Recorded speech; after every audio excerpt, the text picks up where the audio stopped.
రైతుల్ని మీరు పరామర్శించారా? కనీసం చర్చకి మీరు పిలిచారా? ఒక సిండికేట్గా ఫామ్ అయ్యింది మీరు. ఎందుకంటే సిండికేట్లో ఫామ్ కావాలన్నా, డబ్బులు సంపాదించాలన్నా, స్కాములు చేయాలన్నా మీ వైసీపీ పార్టీ తర్వాతనే.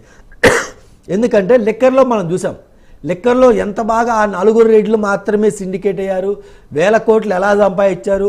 ఆ సిండికేట్ కోసం మాత్రమే ఆ డబ్బులు సంపాదించుకోవడమే మీరు లిక్కర్ పాలసీలు ఎలా చేశారంటే ప్రజలందరూ చూశారు. అలాగే ఈరోజు ఆక్వా రైతులు కూడా దానికే నష్టపోయారు కదా. మీరు అధికారంలో ఉన్నప్పుడు దాదాపు 6 సార్లు వీళ్ళు రేట్లు పెంచారు సార్. ముడిసరుకు రేట్లు ఏదైతుందో 6 సార్లు పెంచితే అందులో మొదటి 2 సార్లు రేట్లు ఏం చెప్పారంటే కోవిడ్ కదా అందుకే రేట్లు పెరిగినాయి, దానికి మేమేం చేయలేము అన్నారు. కనీసం రైతులను పిలిచి అసలు ఏ రైతున్నా కనీసం వాళ్ళని క్వశ్చన్ చేశారా? క్వశ్చన్ చేసే స్వేచ్ఛ వీళ్ళు ఇచ్చారా? పరామర్శకు పిలిచారా? ఏ రోజు అన్నా మాట్లాడారా? ఏ రోజు మాట్లాడా? ఈరోజు మా ప్రభుత్వంలో ఏమైనా ఇబ్బంది వస్తే ముందు రైతుల్లో మేము చర్చకు పిలిచినాం.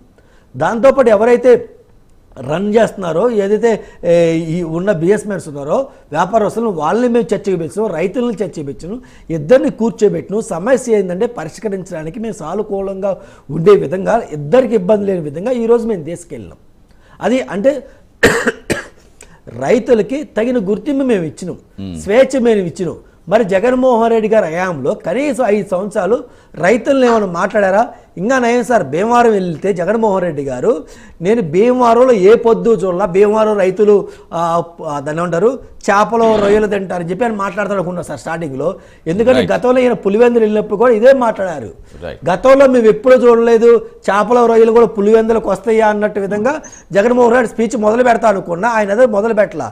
ఇంకా మా వెంకటరెడ్డి మా యొక్క చిన్నరెడ్డి గారు చెప్తున్నారు రౌండ్ టేబుల్ సమావేశం పెట్టండి, చర్చిద్దాం అంటే నాడు 2014-19లో ముఖ్యమంత్రి నారా చంద్రబాబు గారు ఉన్నప్పుడే ఆక్వా రైతులకి సబ్సిడీలో కరెంట్ ఇచ్చారు సార్.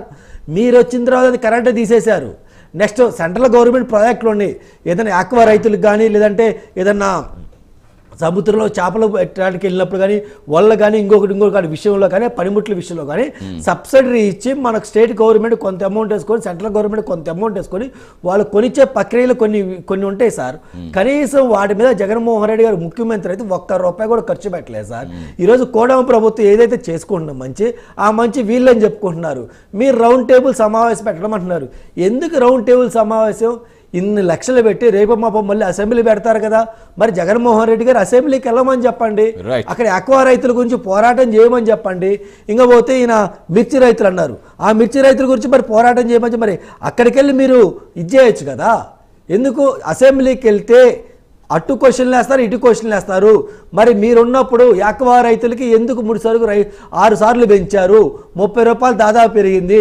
కోవిడ్ మొదటి 2 సంవత్సరాలు ఉన్నా కానీ, తర్వాత కోవిడ్ లేకపోయినా కానీ మీరు ఎందుకు పెంచారు, ఏ రీజన్స్ పెంచారు, మీరు పెట్రోల్ రేట్లు ఎలా పెంచారు, ఏంటి సబ్సిడీ అడిగితే కూడా అసలు కనీసం లెక్కలేనితనంగా మాట్లాడిన రోజులు మనం చూసాం.